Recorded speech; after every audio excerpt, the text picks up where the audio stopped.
name's from make.crazydays.org. My day job is a software engineer, so usually I'm just pushing little electronic bits around mobile phones or servers. Well, today I have a project where I was able to mix the two of them. I made a train control box for a demo at a tech conference. If you'd like to see how, keep watching. The wood for this project is warped, so I'm going to cut it in half here so I don't lose as much while planing the thickness. Before I can run the board through the planer, I need to make sure one side is completely flat. A couple passes through the planer and I've got some 5/8 inch boards.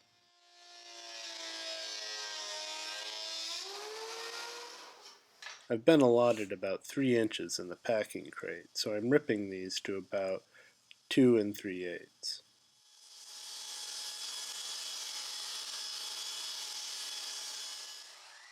At the miter saw, I square up the ends of the top. The sides of the box are going to be mitered corners. The end grain of the mitered corners is quite thirsty, so I apply glue to both sides of the miters. I've set out the rough size of the band clamp already, so I just need to slide the pieces in.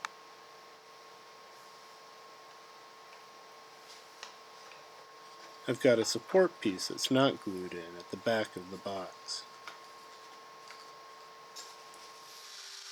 At the router table, I'm putting a 45-degree chamfer on all of the edges of the top of the box.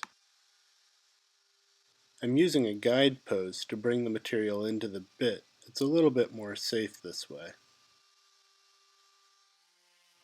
I do an early rough sanding here to get the glue squeeze out.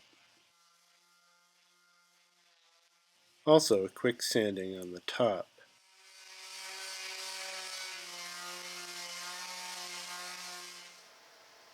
Here, the top is being glued on.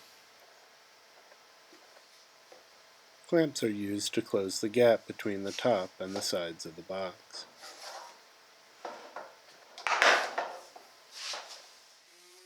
Here I'm sanding to 220. I don't want to go a higher grit or I'll burnish the wood, which will prevent the stain from applying evenly. A heavy coat of stain is applied, then I wipe it off with a paper towel. Oak is open grained, so I try to rub any of the excess off, but there'll still be some in the pores of the wood. And that extra stain takes a couple days to dry completely, which is one reason I don't use stain very often. Here I'm cutting a brass rod down, then mounting it in a Jacob's chuck in the lathe. The end is squared up. Then I'm going to wind up putting a little bit of a nib on there for the hardware to mount. I use the LCD screen and the arm board to determine where I should drill for the mounting holes.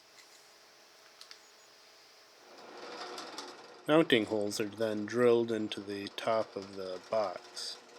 The thickness of the brass rod determines the size of the hole. The brass rods are cut to length. I want all 4 of them to be the same height so the hardware doesn't rock.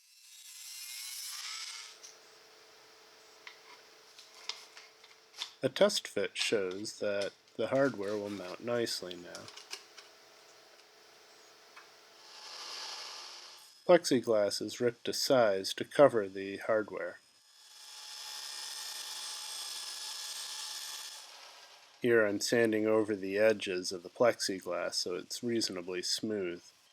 Then I do a round over on the corners. I use tape to mark where the 6 control buttons are going to go.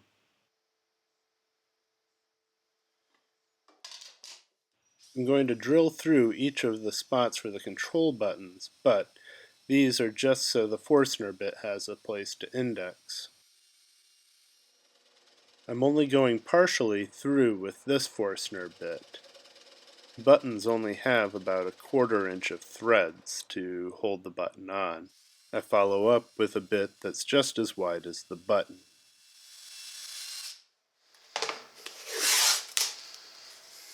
I'm marking where the network cord and the USB cord will connect to the ARM board. And here's where the cord will go for all the buttons.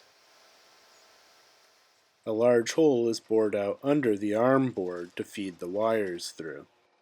Then holes are added for each of the locations where a wire will wind up coming through.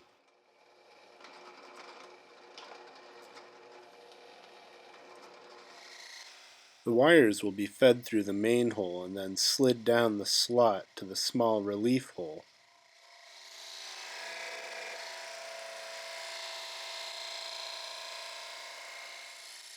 In retrospect, these slots probably should have been a hair wider.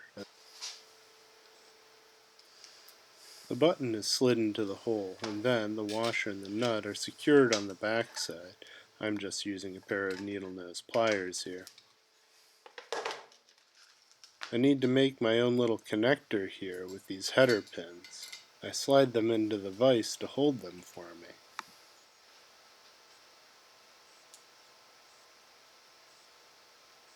One end of the wire is stripped and then bent over, and a small little bead of solder is applied to hold the wire in place. In a series, I connect all of the buttons to ground.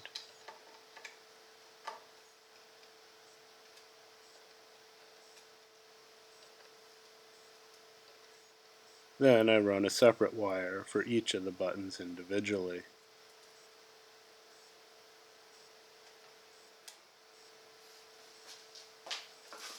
And the control box is more or less complete. One of the other team members did the software development on the ARM board, but I enjoyed the opportunity to do the hardware for this project. This was a fun build where I got to mix with my day job, use a couple different materials, and even break out the soldering iron. I hope you enjoyed the build. If you have any ideas or suggestions, leave them in the comments below. Subscribe if you'd like to see more content like this, and as always, God bless.